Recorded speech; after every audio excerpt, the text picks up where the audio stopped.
Aleluia. Capítulo de número 7. Amém? Amém. Segundo Crônicas 1, 2 e 3 diz assim: tendo Salomão acabado de orar, desceu fogo do céu. Desceu fogo da onde? Do céu.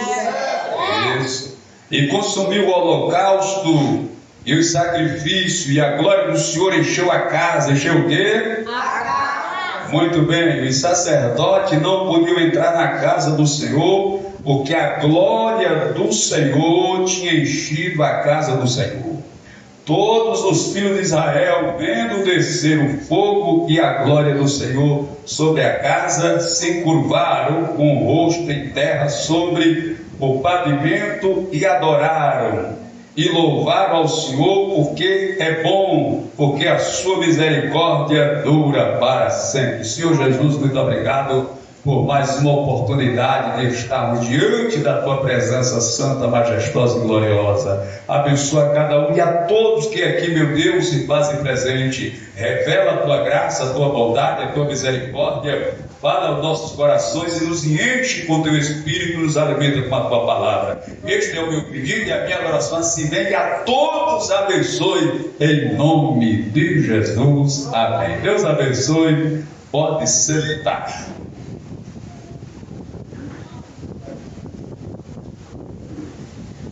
Moisés, o maior legislador de Israel, passou 40 anos no palácio do Egito como príncipe. Depois passou 40 no deserto de Midian, e depois passou mais 40 no deserto do Sinai. Vários desertos na verdade. E é exatamente no deserto do Sinai, aonde Deus vai lhe dar a ordem para construir o tabernáculo.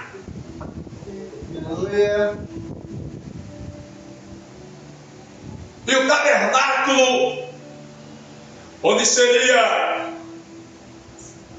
manifestada a presença de Deus, fora construído. Tinha 3 divisórias: o santo, ou o átrio, o santo e o santo dos santos. Tinha 6 elementos, 6 utensílios sagrados. O primeiro era o altar do sacrifício. Depois tinha a pia de bronze. No santo dos santos tinha a mesa dos pães, chamado pão da proposição. Depois tinha um candelabro. Perto da cortina do Santo dos Santos ficava o altar do incenso, e dentro do Santo dos Santos ficava a arca da aliança do Senhor. Esses eram os 6 utensílios que eram colocados no santuário. O primeiro era o altar do sacrifício, que vai representar o pagamento feito por Jesus para nos resgatar. Depois, a pia de bronze era onde os sacerdotes lavavam as mãos e os pés para sacrificar. Primeiro eles eram comprados e depois lavados. Essa é a sequência. Porque você não pode lavar uma coisa para depois comprar, porque você pode até se arrepender. Primeiro você compra. A primeira coisa que Jesus Cristo fez foi nos comprar. Depois que Ele nos comprou, Ele nos lavou. E ali no santuário tinha um mistério, que Ele lavava as mãos e os pés. O sacerdote lavava as mãos e lavava os pés. Não fala de obra. A obra que eu faço para Deus tem que ser uma obra santa, limpa e pura. Depois vai lavar os pés. Por quê, pastor? Porque os pés é a única parte do corpo, de uma forma geral, aleluia, que toca no mundo. Veja, eu estou aqui e a única parte do meu corpo que está em contato com o mundo é os pés. Então os pés, ele está em contato com o mundo, então isso atrai sujeira, isso atrai impureza, isso atrai pecado. Por isso eu preciso lavar os meus pés constantemente. Veja, quando Jesus está realizando a última ceia, ele pega uma bacia, cinge-se com a toalha, põe água na bacia e vai lavar os pés de todos os discípulos. Pedro, que acha aquilo um ato muito humilhante, ele diz consigo mesmo: quando ele chegar aqui eu vou dizer que não é para ele lavar os meus pés. Mas Jesus Cristo vai, quando se dirige a Pedro, Pedro: não, Senhor, não lava os teus pés. Aí Jesus Cristo disse: não, Pedro, aquele que eu não lavar os pés, esse não terá parte comigo. Aí Pedro diz: então não lave só os pés, lave todo o corpo. Aí Jesus Cristo: não, Pedro, quem já tomou banho, quem já se banhou, quem já se limpou, só precisa lavar os pés. Por quê? Porque os pés estão em contato direto e permanente com o mundo. Precisa estar limpo. Para quê, pastor? Para que onde você colocar a planta do seu pé, Deus possa lhe abençoar. Para quê, pastor? Para Deus lhe dar poder, e o poder que Deus lhe dá é para pisar serpente, que não se pisa com a mão, se pisa com os pés, para pisar serpentes, escorpiões e toda a força do mal. Porque passado a pilha de bronze, vai se entrar no santo lugar, aonde vai estar o pão da proposição, o alimento, a palavra. Do outro lado vai estar o candelabro, que é tipo um candeeiro com 7 braços, feito de ouro puro. Naquele candelabro se coloca azeite e se taca fogo. Ali tem 2 representações. Primeiro, vai representar o testemunho do crente, e segundo, o azeite, o fogo, vai representar o Espírito Santo. Até porque não tem como você dar testemunho se você não estiver cheio do Espírito Santo. Não tem como você brilhar se você não estiver cheio do Espírito Santo. Não tem como ter fogo na sua vida se você não estiver cheio do Espírito Santo. Na sequência, ele vai achar o altar do incenso. O altar do incenso fica na porta, no cortinado para entrar no Santo dos Santos. E o altar do incenso representa as nossas orações, coisa que está escassa nos dias atuais. Louvado seja Deus. Deixa eu lhe dizer, o judeu, o povo da linhagem de Jesus, eles oram 3 vezes por dia. Os muçulmanos, que seguem a religião islâmica, que coloca aquela burca e segue Alá, eles oram 7 vezes por dia. O budismo, que acredita na reencarnação, coisa que não é bíblica, eles oram 10 vezes por dia. E a pergunta que não quer calar: quantas vezes por dia você tem orado? Daniel, ele era um dos mestres ou dos governadores lá na Babilônia, era um dos, acho que 3, 4, que administrava 120 províncias, 127 estados. Mesmo assim, Daniel se prostrava e orava 3 vezes por dia. Talvez você até pense que é mais ocupado do que Daniel, que tem menos tempo do que Daniel. Daniel, um governador perseguido, caluniado, mesmo assim ele ora 3. Pois bem, então vai estar o altar do incenso, que vai representar as nossas orações. Depois do altar está o Santo dos Santos, onde fica a Arca da Aliança, aonde o sumo sacerdote entra lá uma vez por ano. Não é todo dia, é um dia por ano. Primeiro ele tem que oferecer sacrifício por si mesmo, para poder entrar lá. Por quê? Vou explicar por quê. Porque se ele entra lá em pecado, ele morre.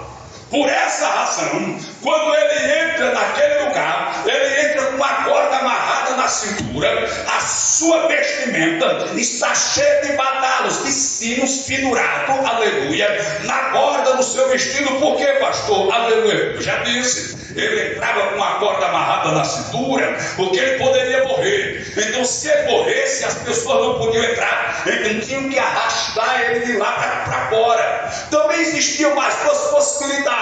Uma era que ele poderia lá dentro daquele lugar perder a coordenação motora e não saber se locomover, por estar cheio da presença, então ele tinha que ser arrastado. A terceira hipótese era que se a glória de Deus descesse naquele lugar, ele ficava tão possuído, tão cheio, com a presença tão maravilhosa, que não iria mais querer sair dali, teria que ser arrastado. Pastor, mas isso não é possível. Não é possível. Vou dizer agora, quando Jesus subiu ao Monte Tabor, e lá ele se transfigurou, e Deus falou, aleluia, com Jesus, e apareceu Moisés e Elias, estava Pedro, Tiago e João. Aí a Bíblia diz que Pedro se dirigiu a Jesus e disse: Senhor, se o Senhor quiser, a gente faz 3 tendas, uma para o Senhor, uma para Moisés e outra para Elias, porque a gente não quer mais sair daqui, porque aqui o lugar está tão bom, a tua presença está tão boa, o negócio está tão gostoso,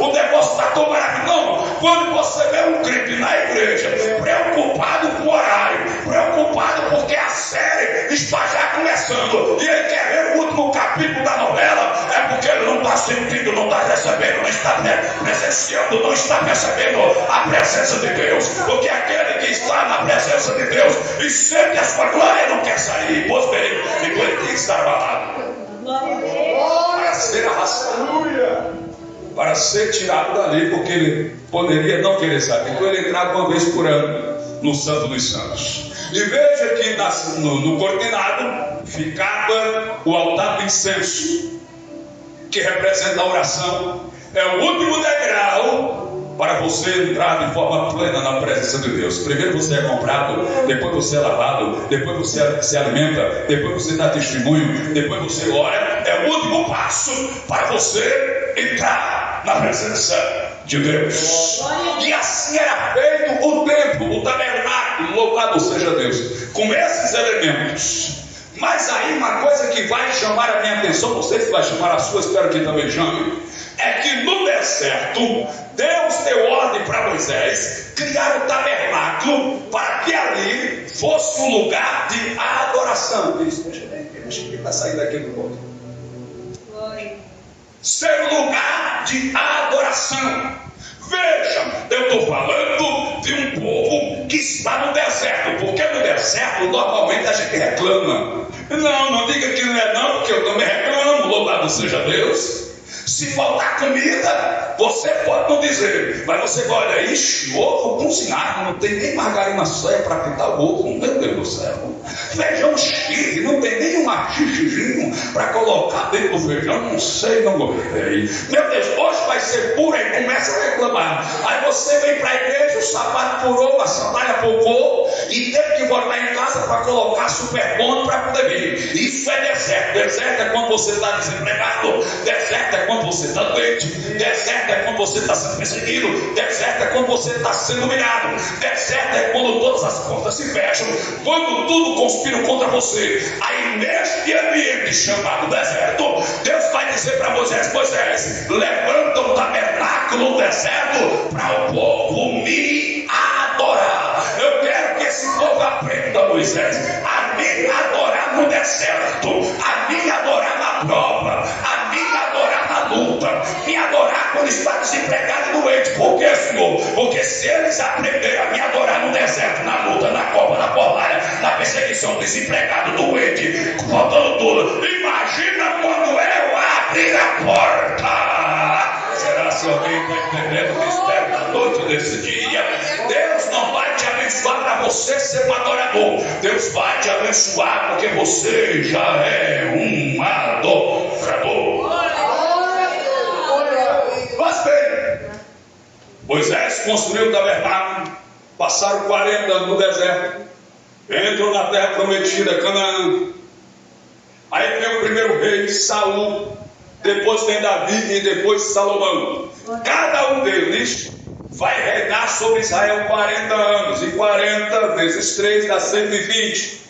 Foi exatamente o tempo de vida de Moisés, 40 anos no Egito, no palácio, 40 anos em Midian e 40 anos no deserto do Sinai, 120. Então os 40 anos no Egito representa Saul, os 40 anos em Midian representa Davi, e os 40 anos no deserto do Sinai vai representar Salomão. Por quê, pastor? Porque Saul não pensou em construir templo, Davi pensou em construir templo, mas quem construiu foi Salomão. Então Salomão é representado pelos 40 anos no deserto do Sinai. Pois bem, lá está Davi reinando. Saul passou seus 40 anos, agora é Davi. Davi, quando assumiu o trono, a primeira coisa que Davi decide fazer é trazer a arca para Jerusalém. Eu falei que a arca é um elemento ou utensílio que representa a presença de Deus. Veja, dentro da arca tem a tábua das leis, os 10 mandamentos, tem um pote contendo maná e tem um cajado de Arão que floresceu. Tem os 10 mandamentos, tem o maná e o cajado de Arão. Tudo isso representa a palavra, representa a Bíblia. Por quê, pastor? Porque a Bíblia é ensino, os 10 mandamentos. A Bíblia é pão, o maná é alimento, e a Bíblia é cajado, é correção. Está tudo ali: ensino, alimento e correção dentro da arca, dentro de Deus. Pois bem, então Davi vai assumir o trono, e a primeira coisa que ele decide fazer é trazer a arca de Deus para Jerusalém. Saul reinou 40. Nunca pensou em trazer a arca. Foi por isso que o reinado de Saul foi desaprovado. Porque não tem como eu ser aprovado no reino se eu não busco a presença de Deus. Não tem como eu ter sucesso no reino se eu não buscar a presença de Deus. Ei, todo homem, abestalhado do homem, fracassado é o homem que pensa que consegue fazer alguma coisa sem a presença de Deus. É por isso que Davi, quando ele pecou, a oração do Salmo 51 é a seguinte: Senhor, não me lance fora da sua presença e nem retira de mim o teu Espírito Santo. Pode tirar a coroa, pode tirar o cetro, pode tirar o manto, pode tirar o palácio, pode tirar o trono, pode tirar o título, pode tirar a prata, pode tirar o ouro, pode tirar a casa, pode tirar o carro, pode tirar o dinheiro, só não me lance fora da sua presença e nem retira de mim o teu Espírito.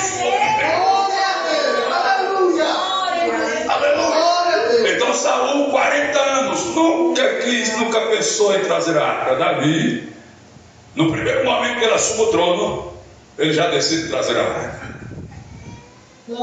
A Bíblia diz que Davi ele vai para uma batalha contra os filisteus, e depois que ele vence a batalha, ele coloca no coração o projeto de levar a arca para Jerusalém. E quando ele reúne os levitas para levar a arca, eles fabricam um carro de boi novo, 0 quilômetro, pegam novilhas que nunca malharam, nunca trabalharam, e colocam para puxar o carro, e em cima do carro colocam a arca, e lá vai os bois puxando o carro, e o carro levando a arca. A Bíblia diz que em determinada distância do caminho, o boi escorregou, o boi tropeçou, o carro tombou, a arca balançou. Aí um levita chamado Uza correu para sustentar a arca, para ela não cair. Quando ele tocou na arca, a Bíblia diz que ele foi fulminado na hora. Glória a Deus. Mas pastor, como é que Deus faz um negócio desse? Pergunta a ele, não pergunta a mim não. O que eu posso lhe dizer é que se Deus fulminou Uzá, que foi tocar na arca, isso significa dizer que eu não posso fazer a vontade ou a obra do Senhor de qualquer jeito. Louvado seja Deus. Você já viu? Eu não tenho nada contra, mas eu fico olhando e pensando nos meus botões. Alguém chega e diz: vou cantar o hino, irmão, não ensaiei não. Eu não sei se vou conseguir cantar direito, os irmãos me ajudem, mas Jesus vai receber. Vai ensaiar para fazer bonito para Jesus. Glória a Jesus. Não ensaiou, não preparou. Eu vou cantar aqui, vou ver o que é que dá. Jesus recebe assim mesmo. Vem com a cara feliz. Jesus tem cada inquilino que só grátis. Aí Uza foi segurar a arca, morreu. Aí aquilo ali entristeceu Davi. Ele pegou a arca e deixou na casa de Obed. A arca ficou lá 3 meses, 90 dias. Aí alguém correu até Davi e disse: Davi, Deus está abençoando Obed. Obed está prosperando. Obed está enriquecendo. Obed está... Você sabe o que quer dizer a palavra Obed? Obed quer dizer adorador. Aleluia. Aleluia. Aí quando Davi foi formado, ele foi pesquisar na lei como era que tinha que ser transportada a arca. Porque eles pegaram o carro novo, novilhas que nunca araram, e para colocar a arca, só que a arca tem que ser carregada no ombro do levita. Por isso ela tem 4 argolas, por onde passa o varal. O levita pega a arca, 4 levitas e coloca nos ombros e sai levando. A presença é no ombro, não é no carro do boi. Aleluia. Porque tem gente que quer a presença, mas não quer o peso da presença. Quer a presença, mas não quer a responsabilidade da presença. Quer a presença, mas não quer o compromisso da presença. Quer que alguém traga para ele a arca, para ele sentir a presença. Quer sentir a presença? Coloque a arca no ombro e sinta o peso da arca. Oh, sabe o que é que acontece? Acontece que quando vão levar a arca, vem alguém com uma trena, é negócio de menino. Aí mede a altura do levita. O levita tem 1,75 m. Não, vou dizer 1,84 m, que é a minha altura, que eu quero carregar. Tem 1,84 m. Aquele outro ali não pode ter 1,85 m, nem 1,83 m. Tem que ser 1,84 m também.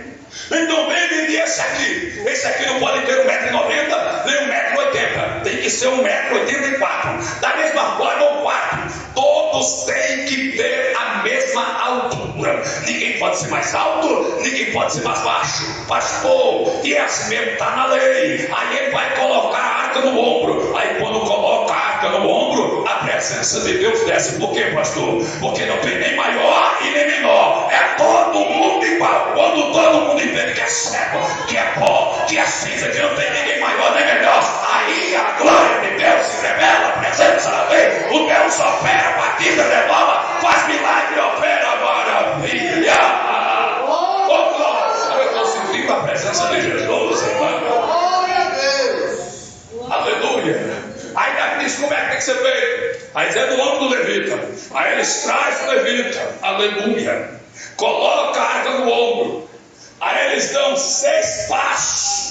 No 7º passo eles param, trazem uma novilha, sacrificam, adoram a Deus. Aí pegam a arca novamente, colocam no ombro, dão 6 passos. No 7º passo eles param. No 7º passo eles param, levantam outro altar, sacrificam outro novilho e adoram a Deus. Quando termina, pega, meu irmão, demorou para chegar em Jerusalém nesse negócio, meu irmão. Mas o importante não é se vai ser rápido ou se vai demorar. O importante é a presença de Deus. Aleluia. Não, porque tem gente apressada pela bênção. Mas o salmista disse: eu esperei com paciência no Senhor. Ele se inclinou para mim e ouviu o meu clamor. Ele espera, tem paciência, vai devagar, mas faça certo mesmo que seja devagar, porque a glória de Deus vai se revelar. Pois bem, aí Davi chega em Jerusalém.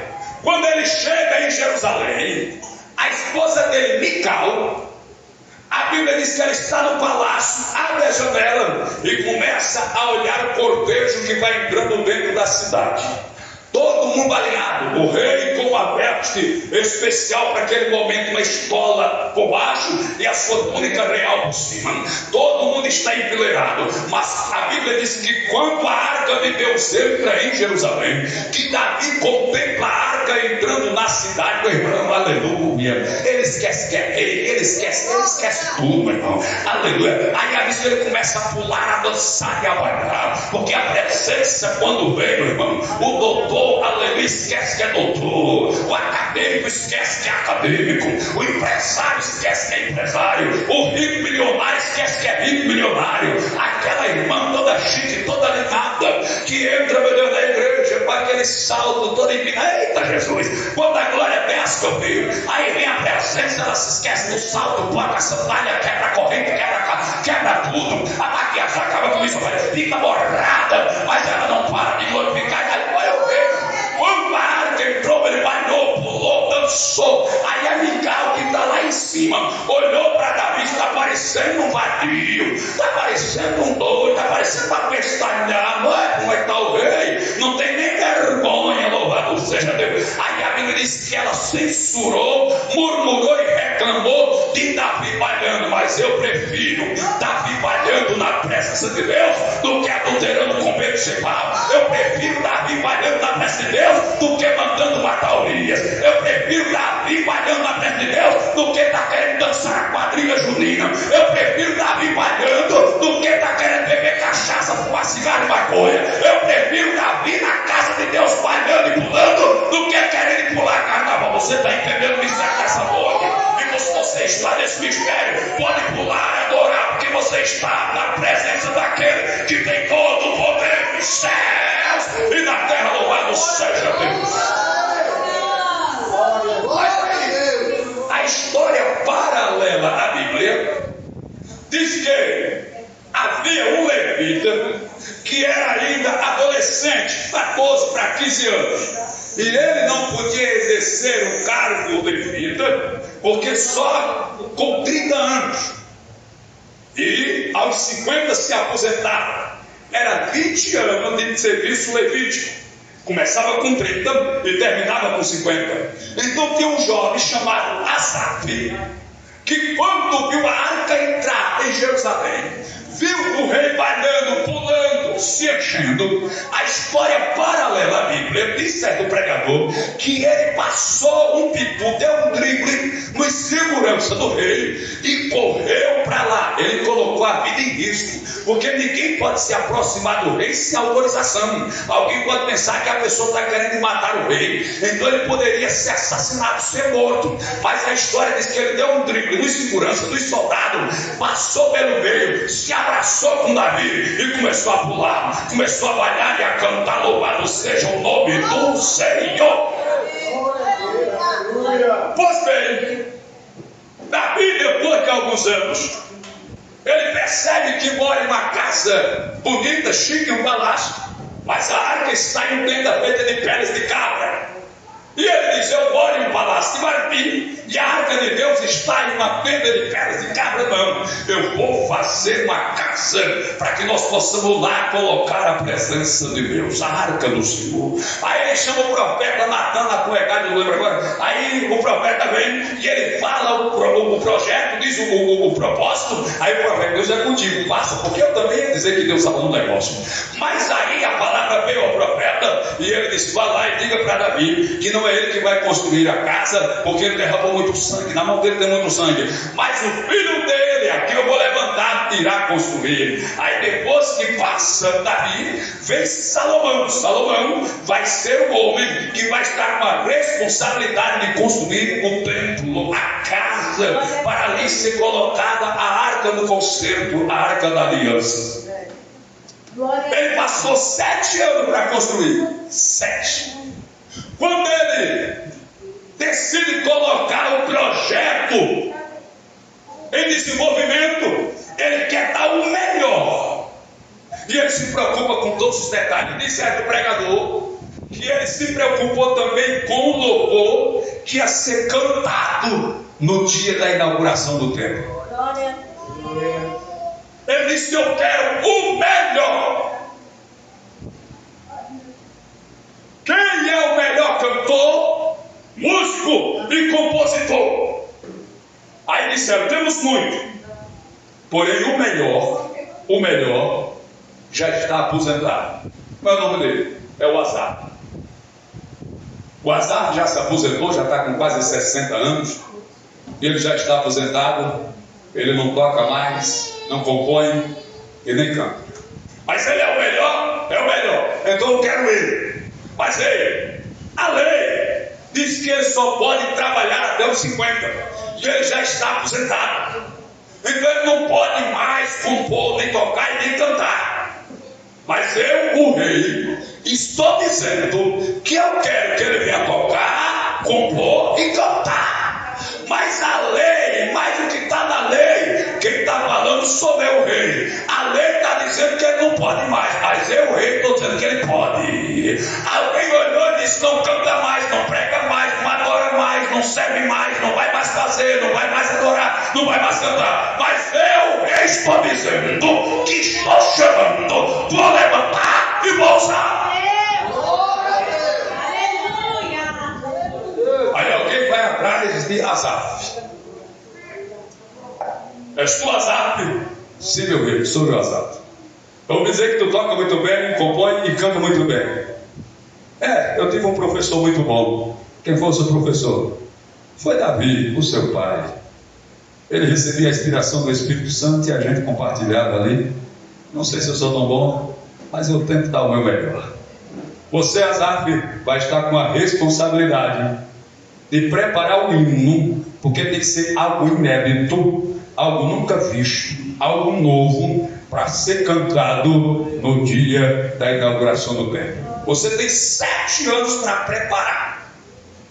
É por isso que eu digo, esse negócio camarada chegar aqui, 7 anos agora, 7 ensaiando, com. Aleluia. Mas deixa eu para lá, que estou vendo que alguém está olhando para mim, foi meio. Aleluia! Mas não deixa comigo não, cara. A maioria daqui é minha família, viu? Aleluia! Aí o Asaf vai estar com essa responsabilidade de preparar o hino. Aí chegou um grande dia. Salomão mandou convite para todos os ministros, chefes de estados, generais, presidentes. Veio cheio.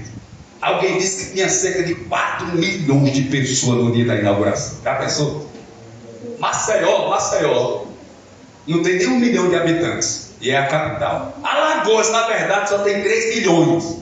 Acho que já passa, acho que é a última informação, que Alagoas tem 3 milhões de habitantes. No dia da inauguração do templo tinha 4 milhões.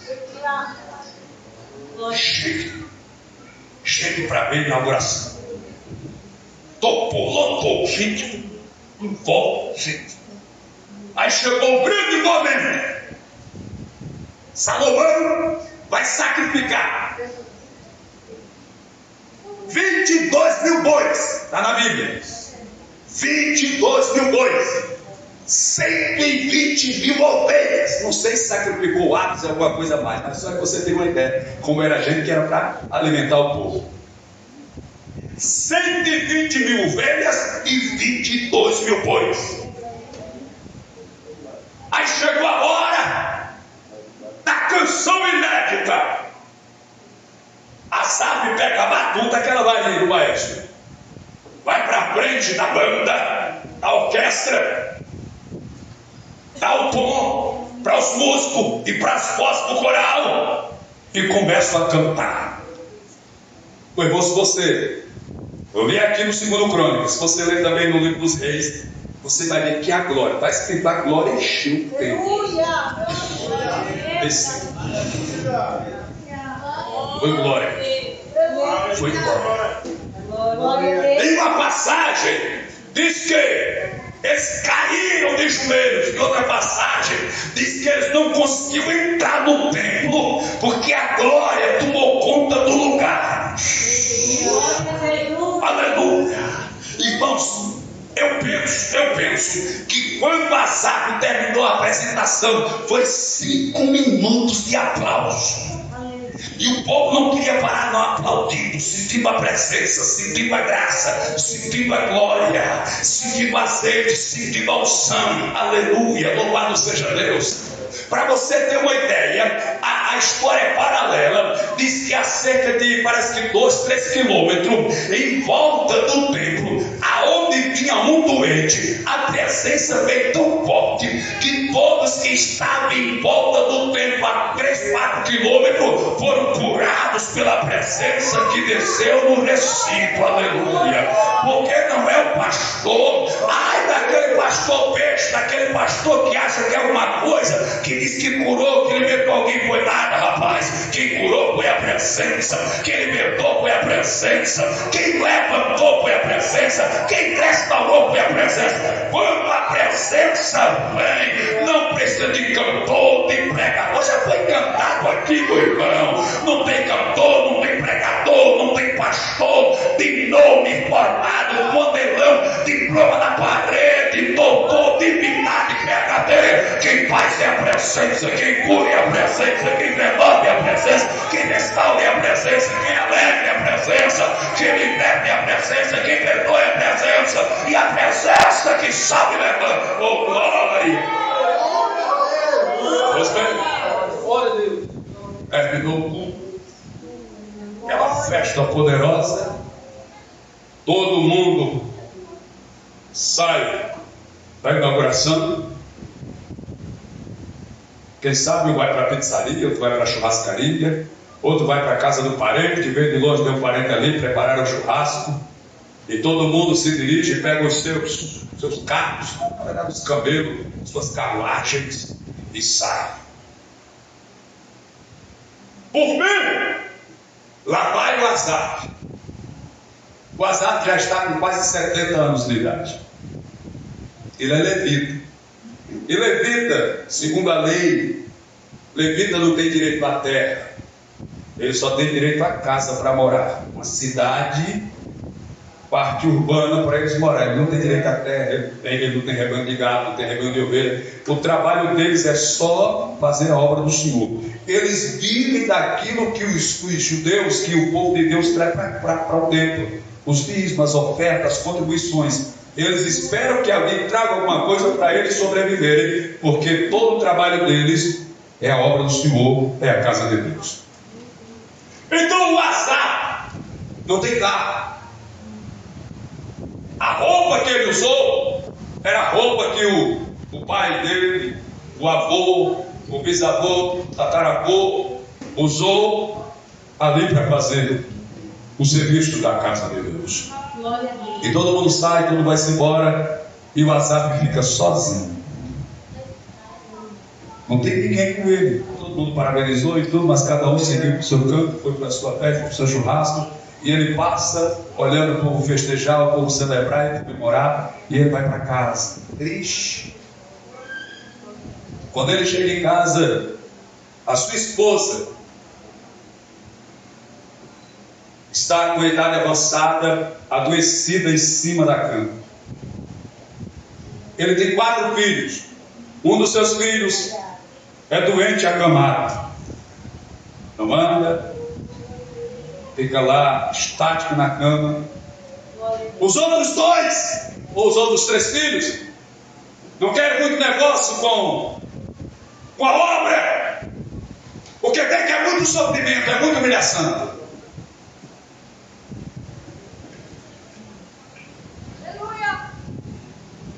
Eu não posso nem contar aqui as experiências.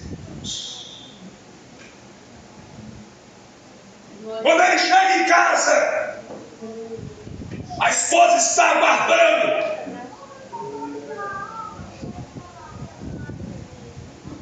Vai esquentar o resto de macaxeira que está lá no fogão. Não, mas Paulo, eu sei que o senhor não come mais macaxeira, que o senhor não...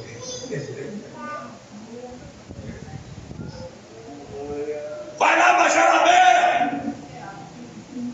Só tem um ovo. Vou fritar aqui desse restinho de margarina. Você vê que esse restinho de macaxeira.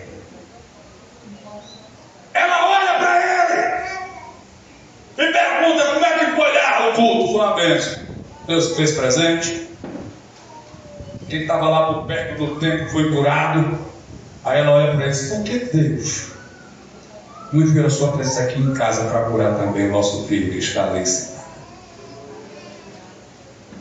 Glória a Deus. Salmo 73, quem escreve é Asaf. Depois você leia, eu não tenho ele de cor. Salmo 73. Ele diz: quanto a mim, eu mais me desviei.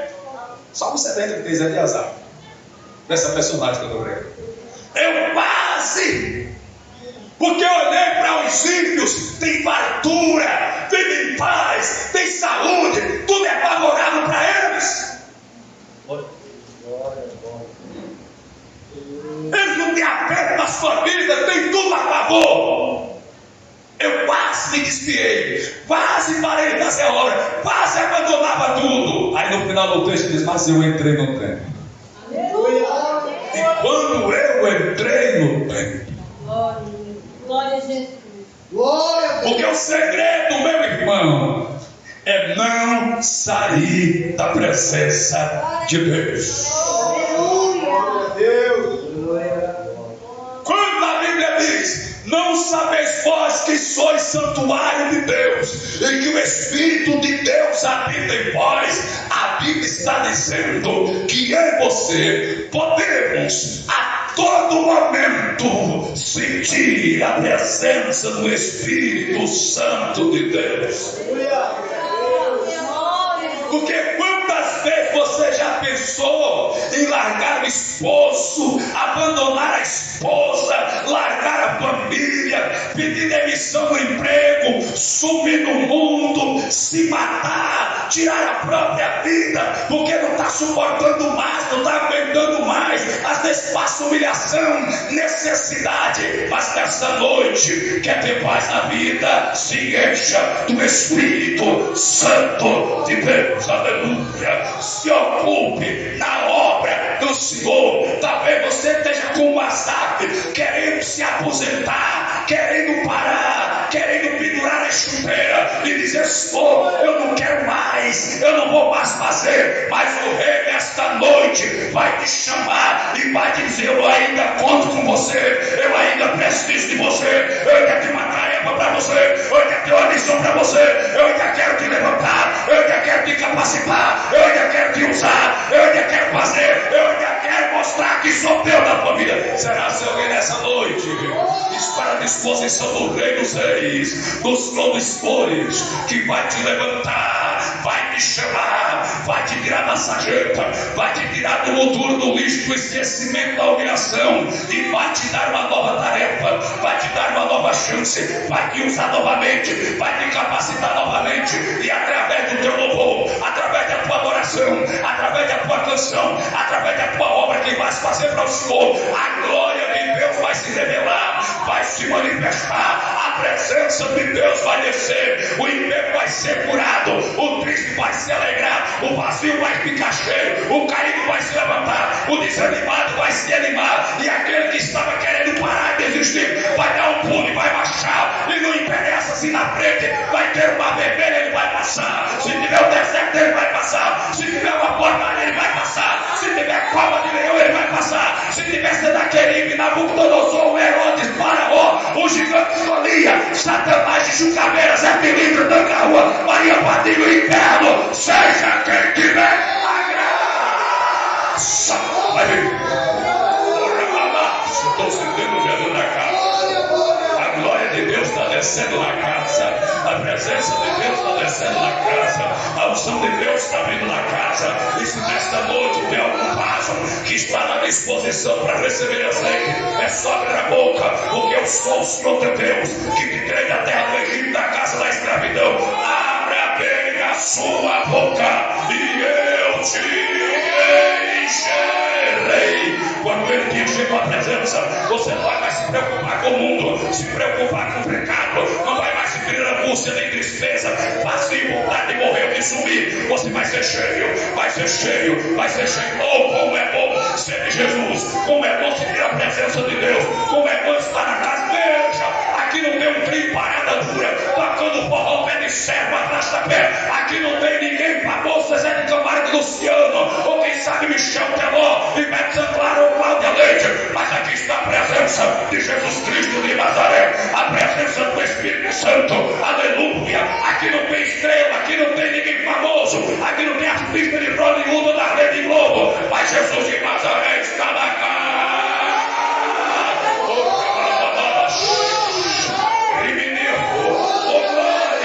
Eu estou sentindo Jesus puro em mim aqui.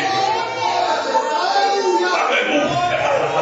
A mesma nuvem de glória que desceu na casa, que descia no deserto, que desceu sobre o altar de Elias no Monte Carmelo, também está descendo neste lugar. E se nesta noite tem alguém que está à disposição dos céus, que está à disposição do reino, que está disposto para receber, ei, você não entendeu. Eu estou dizendo que quando o homem entra na presença do Senhor e consegue sentir a presença do Espírito, consegue ser cheio, ele não quer outra coisa, ele não deseja outra coisa, ele não almeja outra coisa. O negócio dele é presença, presença, presença, presença, presença.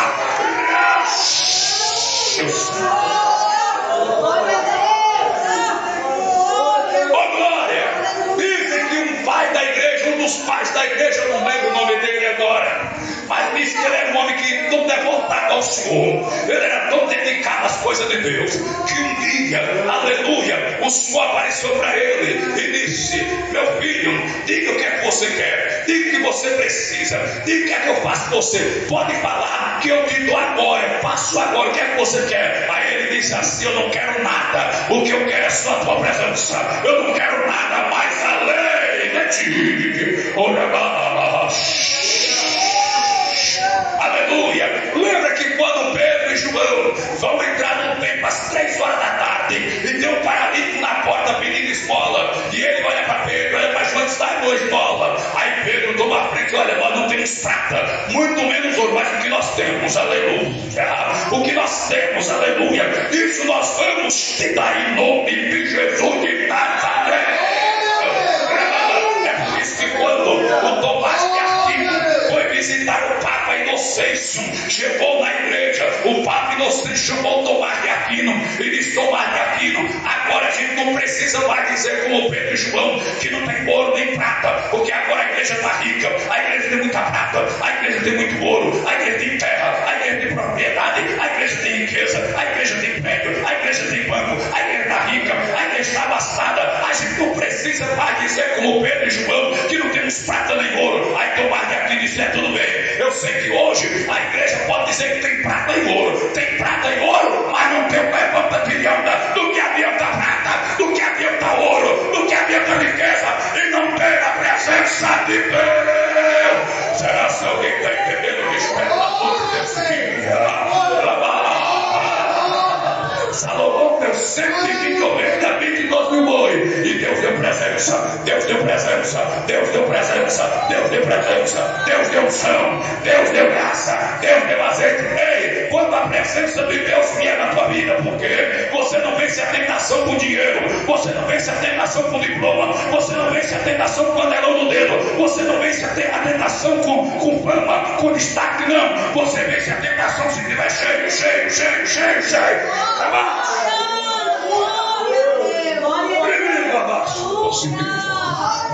Glória!